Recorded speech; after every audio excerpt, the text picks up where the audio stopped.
আসসালামু আলাইকুম বন্ধুরা। আজকে কিন্তু ভিন্ন রকম একটা ভিডিও নিয়ে চলে আসলাম।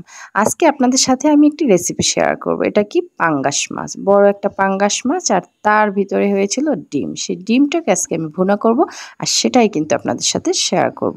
প্রথমে একটি কড়াইতে আমি এখানে পানি গরম দিয়ে দিয়েছি। পানিটা অনেকটাই গরম হয়ে গেছে। এখন এর ভিতরে কিন্তু ডিমটা ছেড়ে দিলাম। সাথে কিন্তু এক টুকরো মাছও আছে, হ্যাঁ? আমি কিন্তু একটু ঢাকনা দিয়ে দিলাম। যখন দেখব এটা ফুটে উঠেছে তখন উঠিয়ে ফেলবো। এই যে দেখছেন এটা কিন্তু হয়ে গেছে। খুব বেশি সিদ্ধ করব না, উঠিয়ে নিয়ে ছেঁকে নিলাম।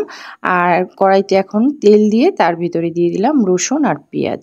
আর তেলটা কিন্তু খুব বেশি দেব না, পাঙ্গাস মাছে যেহেতু একটু তেলটা বেশি থাকে। আর কাঁচামরিচটা দিয়ে দিয়েছি কিন্তু। এখন দিচ্ছি কি আদা। আদাটা আমি একটু গ্রেট করে দিয়ে দিচ্ছি। বিভিন্ন মাছের ডিম ভুনা আমরা কিন্তু প্রায় খেয়ে থাকি। কিন্তু এইভাবে একটু ভুনা করে দেখবেন। অনেক বেশি স্বাদের হয়।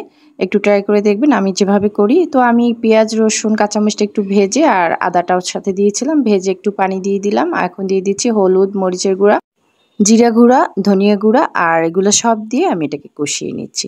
লবণ কিন্তু দিতে ভুলে গিয়েছিলাম। এখন দিয়ে দিলাম লবণটা।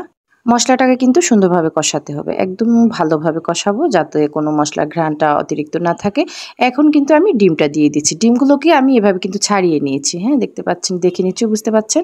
দিয়ে ছাড়িয়ে নিয়েছিলাম। এখন আমি এটাকে নেড়েচেড়ে একদম কষিয়ে নেব। যতক্ষণ না এটা ঝরঝরে হয়ে আসছে ততক্ষণ কষাতে থাকবো।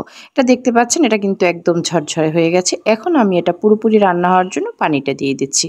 খুব বেশি পানি দিতে হবে না, কারণ এই ডিম সিদ্ধ হতে খুব একটা সময় লাগবে না। এই যে দেখতে পাচ্ছেন এটা কিন্তু হয়ে গেছে প্রায়, পানিটা অনেকটাই টেনে গিয়েছে। এ পর্যায়ে আমি এটার ভিতরে দিয়ে দিচ্ছি লেবুর রস। এখানে অর্ধেক লেবু নিয়েছি আমি। আর দিয়ে দিচ্ছি ধনিয়া পাতা। এটা কিন্তু না দিলেই না। লেবুর রসটা কিন্তু দিতেই হবে। এটা কি করবে, স্বাদ ঘ্রাণ দুটোই কিন্তু বাড়াবে। তো ভালো লাগলে ট্রাই করে দেখবেন। সবাই ভালো থাকবেন। আল্লাহ হাফেজ।